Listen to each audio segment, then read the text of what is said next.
inshallah, together with the society of our community, together with the strength of our community and dedication of this society, we can bring hope, healing, and light to many lives. कोशिश करेंगे कि एक prevalence study हो कम से कम different cancers का या overall cancers का prevalence क्या है, कुछ स्टडीज़ करके कुछ पेपर्स हम पब्लिश कर सकें ताकि हमारे एरिया का भी कुछ डाटा आ जाए क्या हो रहा है, कैसे हो रहा है। और तीसरा है सबसे ज़रूरी फाइनेंशियल असिस्टेंस। आपको पता है कि इनकलाब ईरान में से पहले आयतुल्लाह ख़ुमैनी मरहूम बानी इनकलाब के कौल है, माँ मीत वाने हम कर सकते हैं। उस नारे के बाद आज का ईरान आप देख रहे हैं, पहले ईरान से कितना फ़र्क हुआ है। तो हम भी माँ मीत वाने करके इंशाअल्लाह रहमान हम इसमें कोशिश करेंगे।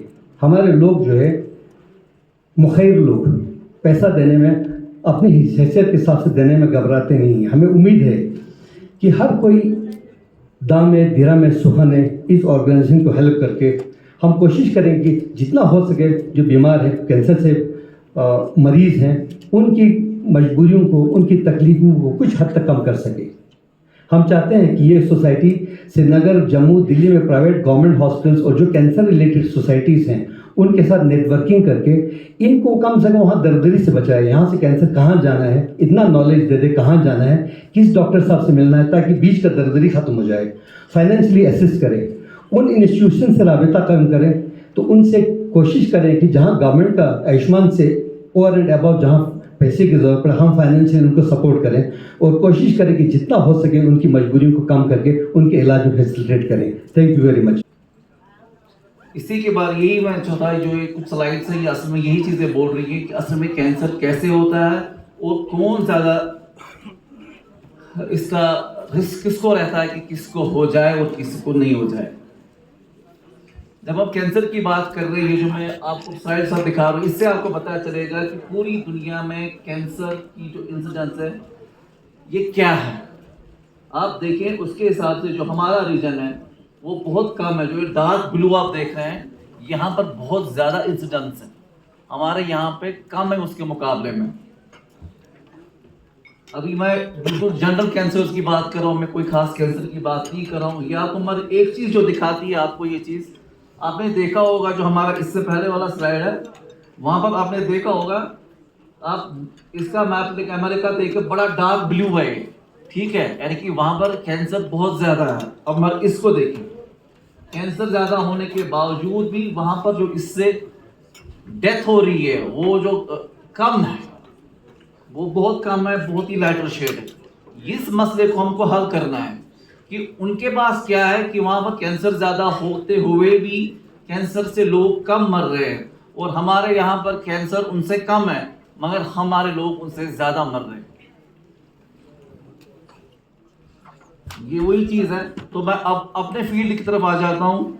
ठीक, डॉक्टर साकिब आप पूर्व का सारे जो बाकी कैंसर है उसके बारे में बोलेंगे। मैं कोशिश करूँगा थोड़ी सी बात आपसे हेड एंड नेक कैंसर्स के मुताल्लिक की जाए।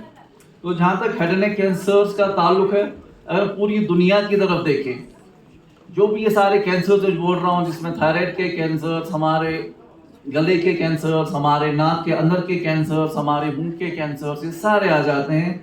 इसका हम देखेंगे कि मिसालों को जमा करके इनकी इंसिडेंस पूरी दुनिया में क्या है, तो जवाब है बाबा ये तीसरे, चौथे और बाज़ कई बार ये जो डेटा में लेवल ये बहुत ही ऊंचे लेवल का डेटा है, उसकी रैंक 3 से 4 जाती है पूरी दुनिया में। मगर फिर जब हम बात करते हैं यहाँ की हमारे अपने एरियाज़ की, तो यहाँ पर हमारे इंडिया में जो है इसमें ऐसा नहीं है। इंडिया में सबसे ज़्यादा जो कैंसर्स है वो हेड एंड नेक के ही हैं ज़्यादा। Now moving forward. Yes, Dr. Alia, we'll move forward for the launching ceremony. I would request guests in the front row, please come up on the dais and you can please formally launch the Kargil Cancer Society and President, Cancer Society Kargil, Dr. Vilayat Ali, Senior Physician, sir, please. Vice President, Dr. Imtiaz Ali and BMO Dras, Dr. Sajjad Hussain, sir. Clinical Coordinators, Dr. Iftikhar Hussain and Dr. Nooreen Fatima, kindly come up on the stage, please. General Secretary Haji Gulzar Hussain Danish, Spokesperson Dr. Razia, Joint Secretary Mr. Mohammad Ibrahim Akhon, Clinical Coordinator Dr. Asif sir, kindly come up on the stage please sir. And Treasurer Mohammed Hussain, Mr. Mohammed Hussain. Then Mr. Syed Hassan Shah, Psychologist, Department of Neuropsychiatry, Old District Hospital, Kargil. And I can see Dr. Bardi sir also sitting there, so please come up sir, on the please stage. come You up on the stage, also sir. Please, are sir. requested, sir, because we may need your help in future. Thank you so much. The psychologist, our psychologist, Mr. Hassan Syed Shah, on short notice, he accepted our invitation. Thank you so much, Syed sir. ADC sir, please come up and lead the oath taking ceremony, sir. I think you could read out after me? All right. We, the executive body members of Cancer Society Kargil Ladakh, do swear in the name of God and solemnly affirm that we shall faithfully and sincerely discharge our duties as members of the executive body of the Cancer Society Kargil Ladakh and uphold its constitutional and bylaws, work for the welfare of cancer patients, promote awareness and early detection, and dedicate ourselves to the cause of building a cancer-free Ladakh. Thank you very much. हमारे district administration के colleagues, chief medical officer doctor Kajal Liyaqat साहब, district social welfare officer madam Samina Khatoon, Sheikh राजाई साहब, respected हाजी नबी साहब, जाहिद साहब, हमारे कश्मीर से आए हुए दोस्त डॉक्टर अजहर जान साहब और डॉक्टर साकिब बांडे साहब, president Bakaria health care and research center doctor Ahmad Ali साहब, जनरल सेक्रेटरी डॉक्टर वलीद साहब, और ख़ासकर former president doctor Vilayat Ali साहब, senior physician, senior district officers, senior physician doctor Ghulam साहब, डॉक्टर फर्दी साहब, डियर स्टूडेंट्स, मीडिया फ्रेटर्निटी के लोग और जितने भी मुअज़्ज़िज़ मेहमान यहाँ तशरीफ़ फरमा हैं, उन साहब को गुड आफ्टरनून कहूँगा, गुड मॉर्निंग रादर। और कैंसर सोसाइटी ऑफ करगिल के इस इनाग्रेशन पे आप सबको मुबारकबाद पेश करना चाहूँगा। हमारे दोस्त मर्चेंट एसोसिएशन के प्रेसिडेंट और बाकी लोग बैठे हुए हैं और भी एसोसिएशंस के मेंबर्स होंगे, उनको भी शुक्रिया अदा करूँगा और उन सबको सलाम पेश करता हूँ। कैंसर सोसाइटी एक बहुत बड़ा एक नोबल और एक ज़बरदस्त कॉज बन के उभरा है और बाकरिया हेल्थ केयर और रिसर्च इंस्टीट्यूट ने ये इनोवेटिव आइडिया दिया है कि एक कैंसर ऑर्गेनाइजेशन यहाँ हो और कैंसर के साथ जो लड़ने का हमारा एक सिलसिला होगा वो यहीं से शुरू हो। इससे बड़ी काबिल तारीफ बात क्या हो सकती है। बहुत बहुत शुक्रिया, ये इस बात को लेके चलें, एक सोच थी और इस सोच को इम्प्लीमेंट करने का आज इस दिन मौका मिला। मुझे भी इस तकरीब में शामिल होने के लिए आपने न्योता दिया और बहुत बहुत शुक्रिया इसके लिए। डॉक्टर अजहर साहब, डॉक्टर साकिब साहब जो यहाँ तशरीफ़ लाए हैं, उनको भी करगिल में मैं खुशामदीद कहूँगा और कहेंगे कि डिस्ट्रिक्ट एडमिनिस्ट्रेशन की तरफ से शुक्रिया आप लोगों को। प्लीज़ करगिल आते रहिएगा, बहुत खूबसूरत जगह है और यहाँ के लोग और भी खूबसूरत हैं। यहाँ के लोग बहुत अच्छे हैं जनाब। कश्मीर आने में तो हम तैयार ही रहते हैं हमेशा, बस कश्मीर ना ही पहुँचे, आगे सोनमर्ग छू के ही आ जाएँ, वही काफ़ी रहता है।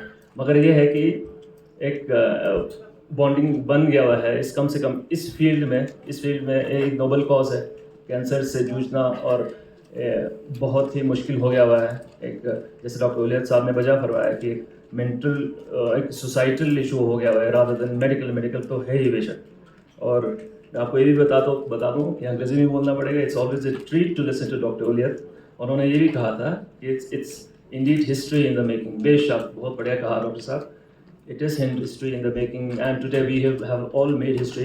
Thank you very much. Let's clap for Bakhria Healthcare and Research. It actually दोस्त फॉर स्टैंडिंग ओवेशन करते हैं, इंस्टल बैठ के ही कर सकते हैं, तालियां बजा सकते हैं। बहुत बहुत शुक्रिया। इस सोच के साथ आगे बढ़े हैं। हम आप सबका शुक्रिया अदा करना चाहेंगे डिस्ट्रिक्ट एडमिनिस्ट्रेशन की तरफ से। डिप्टी कमिश्नर राकेश कुमार साहब को कहीं और स्टेशन जाना पड़ा, अदरवाइज़ उन्होंने आके इस बढ़िया महफिल में शामिल हो के इस कैंसर सोसाइटी का आगाज़ करना था, इस अपने शुभ हाथों से करना था। इस एक नेक काम है, एक सवाब का काम है जो आज जिसका इनेकाद हुआ है। आज बिस्मिल्लाह हो गया है, देखते हैं अल्हम्दुलिल्लाह, होने की ज़रूरत नहीं हुई है। It's a long way. अब इसमें स्ट्रगल अब शुरू होता है। हमारा सपोर्ट इस कॉज में हमेशा रहेगा डिस्ट्रिक्ट एडमिनिस्ट्रेशन का। तो it's a win win situation जैसे कहते हैं, the sky is the limit भी कहते हैं। और बस जितने भी जिस बीच में इस सोसाइटी को आगे बढ़ाने में और कैंसर रिसर्च का जो सिलसिला है अब शुरू होगा करगिल में ही, और कोशिश यही होगी कि जितना ज़्यादा हम कैंसर के पेशेंट्स या किसी भी और किस्म के मर्ज़ के पेशेंट को यहाँ से किसी भी और इंस्टीट्यूशन में करगिल से बाहर रेफ़र करने की ज़रूरत शायद उस पर उसकी नौबत ना आए, यहीं पे ही मसला हल हो जाए तो इससे बड़ी बात और क्या हो सकती है। हेल्थ केयर के मामले में अगर देखी जाए, डिस्ट्रिक्ट हॉस्पिटल करगिल लीड कर रहा है, और हमारे पेरिफेरीज में जितने भी इंस्टीट्यूशंस हैं, छोटे हॉस्पिटल्स हों या सब सेंटर्स और जितने NTPCs वगैरह हों, वहाँ भी हमारे नौजवान साथी, हमारे पूरी हेल्थ केयर की टीम ज़ोर एंड शोर से काम कर रही है। बेशक हमें इंफ्रास्ट्रक्चर के टोपोग्राफी के वजह से कुछ ना कुछ इशू हमेशा और किसी भी चैलेंज का सामना करना पड़ता है, मगर हेल्थ केयर में करगिल बिल्कुल पीछे नहीं है। हमारे इंडाइसिस कहते हैं, इंडाइसिस खुद ही इंडेक्स जो जितने भी इंडिकेटर्स हैं बहुत बढ़िया है। लेकिन और कोशिश यही होगी, यूटी एडमिनिस्ट्रेशन का भी सपोर्ट हमेशा रहा है कि जितना बढ़िया हो सके टेक्नोलॉजी को हर दूर दराज इलाके में पहुंचा जाए, इंट्रोड्यूस करवाया जाए, ताकि किसी भी मरीज़ को बाहर जाने की ज़रूरत नहीं पड़े, उनको स्ट्रगल करने की ज़रूरत नहीं पड़े। इरादा ये है कि डोर स्टेप पे ही मेडिकल असिस्टेंट दी जाए और मिल जाए। इससे बड़ी खुशी की बात क्या हो सकती है। बहुत बहुत शुक्रिया और मुबारकबाद पेश करता हूँ। All the best. जो ये कैंसर है, ये एक बहुत ही इम्पॉर्टेंट एक चीज़ यहाँ पे टॉपिक है। यहाँ पे हमने क्या देखा कि करगिल में स्पेशली मैं यहाँ पे लास्ट 14 ईयर से हूँ, और यहाँ पे अक्सर ये जो कैंसर की केसेस हैं वो दिन ब दिन बढ़ रहे हैं। पहले हमें यहाँ पे सबसे ज़्यादा जो कैंसर है वो हमारे यहाँ स्टोमक का कैंसर है, नंबर 2 हमारा लंग कैंसर है। इसके अलावा हमारे यहाँ बाकी कैंसर्स, हर कोई कैंसर्स यहाँ पे पाए जाते हैं।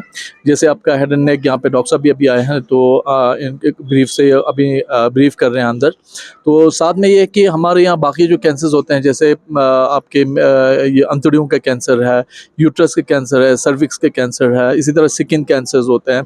तो ये ब्रेन ट्यूमर्स है, ये हमारे यहाँ पे हर कोई, मतलब हम लोग देखते रहते हैं अक्सर यहाँ पे हॉस्पिटल्स में पेशेंट्स हम देखते रहते हैं। तो ये कैंसर है, ये हर दिन हमारे यहाँ पे बढ़ रहा है।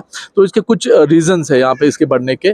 तो इसमें सबसे जो बड़ा रीज़न है वो यहाँ होता है कि जो हम लोगों का जो पहले एक रहन सहन, जो खाने पीने का हमारा एक अच्छा सा एक तरीका था, वो हम लोगों ने उसको अबंडन कर, हम लोगों ने उसको छोड़ दिया है। तो उसकी वजह से हमें क्या प्रॉब्लम आ रही है कि हम लोग आज देख रहे हैं कि जो बच्चे हैं खासकर, ये डिफरेंट जगहों पे वो पैक्ड फूड खाते हैं, तो बहुत सारे जंक फूड्स खाते हैं, फास्ट फूड ले रहे हैं, ये जो आपके कोल्ड ड्रिंक्स आपने देखे हुए हैं वो ले रहे हैं, प्लास्टिक बोतल्स, आपका पता है कि हर चीज़ से प्लास्टिक बोतल्स में अभी आ रहे हैं, तो ये पॉलीथीन का एक्स्ट्रा यूज़ करना, तो ये सारे चीज़ें एक कंट्रीब्यूटरी फैक्टर बन रहा है हमारे यहाँ पे।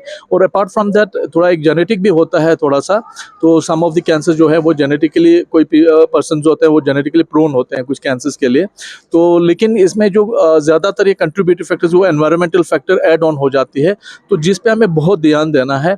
और यहाँ पे अक्सर जो हमारे हॉस्पिटल्स में हो या हमें क्लिनिक्स पे हो, हम पेशेंट को बहुत एडवाइस करते हैं कि ये जो प्लास्टिक में जो हम लोग चीज़ रखते हैं, या बहुत लॉन्ग अरसे तक, अभी तो लोगों ने ऐसा ट्रेंड भी बनाया कि फ्रिज में काफ़ी देर तक रखना स्टार्ट किया है, वो भी कोई अच्छी चीज़ नहीं है। और ये जो प्लास्टिक बोतल्स में आपने देखा कि मिनरल वाटर्स जैसे हमने देखा बहुत यूज़ करते हैं लोग, तो वो भी एक बहुत ही डेंजरस चीज़ है, वो भी एक कार्सिनोजन की तरह एक्ट करता है। इसी तरह एक सॉल्ट भी है, फॉर इंस्टेंस यहाँ पे सॉल्ट भी बहुत ज़्यादा यूज़ होता है, तो वो भी अभी हम लोग एक कार्सिनोजन के तौर पर माना जाता है, उसको भी अगर ज़्यादा यूज़ लेंगे। और तीसरा ये है कि जो स्लीप है, तो यहाँ पे अक्सर लोग ठीक से नींद नहीं करते हैं। आजकल आपने देखा हो कि जो यंगर जनरेशन में एक बहुत ही एक ट्रेंड बना हुआ है कि वो रात भर मोबाइल उठा के बैठते हैं और 2 बजे 3 बजे तक वो लोग जागे रहते हैं। तो अगर आपकी स्लीप प्रॉपर नहीं होगी, आपकी 7 to 8 आवर्स स्लीप करना हमारे लिए बहुत ज़रूरी है। अगर हम स्लीप भी कम हो तो ये भी एक कार्सिनोजन है, ये भी एक कैंसर काजिंग एजेंट बन जाता है। अगर हम स्पीक, क्योंकि हमारा जो बॉडी के डिफेंस मैकेनिज्म्स होते हैं वो काफ़ी कमज़ोर पड़ जाता है और यही डिफेंस मैकेनिज्म जो होता है इन कैंसर सेल्स को रिमूव करते हैं। तो यहाँ पे और दूसरा हो गया कि यहाँ पे लोग एक्सरसाइज बहुत कम करते हैं। अभी हमने एक स्टडी भी यहाँ पे किया हुआ था, इंडिया डाइप स्टडी होता है, उसमें हम लोगों ने देखा कि लोगों की एक्टिविटी कितनी है। तो हमने यहाँ देखा कि यहाँ पे जो हमारी एक्टिविटी है वो 80 to 90% तक लोग बिल्कुल इनएक्टिव है।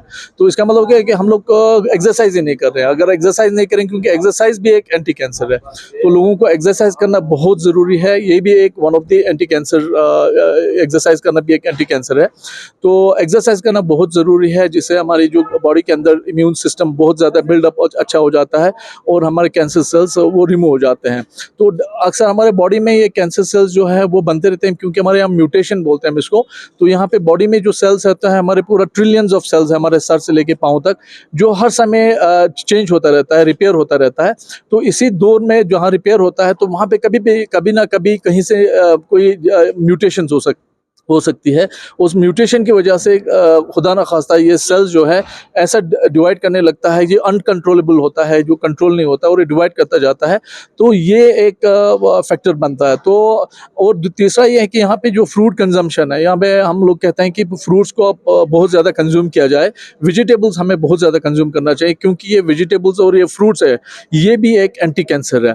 तो इससे हम क्या कहते हैं कि एंटी एंजियोजेनेसिस हम बोलते हैं। तो ये जो फ्रूट्स होता है, ये जो कैंसर सेल जब पनपता है और जब ये फैलने लगता है तो ये कुछ केमिकल्स सिक्रीट करते हैं, जिसको उनको ये जो एंजियोजेनेसिस बोलते हैं, यानी कि नए वेसल्स को, ब्लड वेसल्स को ये बनाते हैं उन केमिकल के थ्रू। तो उस केमिकल को रोकने का काम करता है फ्रूट्स, यानी कि नए नए वेसल्स को वहाँ पे रिक्रूट बनने नहीं देता है। तो फ्रूट जो है और वेजिटेबल्स होते हैं, ये हमारे लिए बहुत ज़रूरी है। और जितना भी हमारा प्लेट कलरफुल हो, फ्रूट यानी कि डिफरेंट काइंड्स ऑफ फ्रूट्स हमें खाना चाहिए, उसको अच्छी तरह से धो के उसको अगर हम लेंगे तो, और वेजिटेबल्स अगर हम एक्स्ट्रा कंज्यूम करें तो कुछ सोसाइटी है, अमेरिकन कुछ कैंसर सोसाइटी हो, तो एडवाइस करते हैं कि हमें 4 या 5 सर्विंग्स होनी चाहिए पर डे फ्रूट्स और सब्जी की। तो इतना वो लोग इस पे ये है ना हमें स्ट्रेस दे रहे हैं कि भाई फ्रूट्स और वेजिटेबल्स हम ज़्यादा कंज्यूम करें। तो ये हमें कोशिश करनी चाहिए कि ये हम ज़्यादा कंज्यूम करें। तेल जो है हमारे यहाँ पे, आपके बटर है और आपके शुगर है, ये चीज़ें जितना हम मिनिमाइज़ कर सकते हैं वो मिनिमाइज़ करें, क्योंकि अगर जितना भी हमारे पास मोटापा आ जाएगा वो हमारे लिए एक अनदर फैक्टर होता है कैंसर काजिंग, ये एक one of the cancer causing agent हम बता सकते हैं। अगर कोई मोटा हो रहा है तो उनको में वो प्रोन हो जाते हैं कैंसर के लिए। तो मोटापा भी एक बहुत खतरनाक चीज़ है। तो हमें मोटापा भी कम करना है और एक्सरसाइज रेगुलरली करनी है। मैं यहाँ पे एडवाइस करता हूँ लोगों को कि मिनिमम अगर आप 8000 स्टेप्स अगर आप पर डे मारेंगे तो वो बहुत अच्छा है, क्योंकि आज लोग सबों के पास आज गैजेट्स होते हैं, तो गैजेट्स के थ्रू देखें कि आप 8000 स्टेप्स आप डेली मारें और थोड़ा ब्रिस्क वॉक करें। ब्रिस्क वॉक मतलब होता है कि 100 स्टेप्स पर मिनट।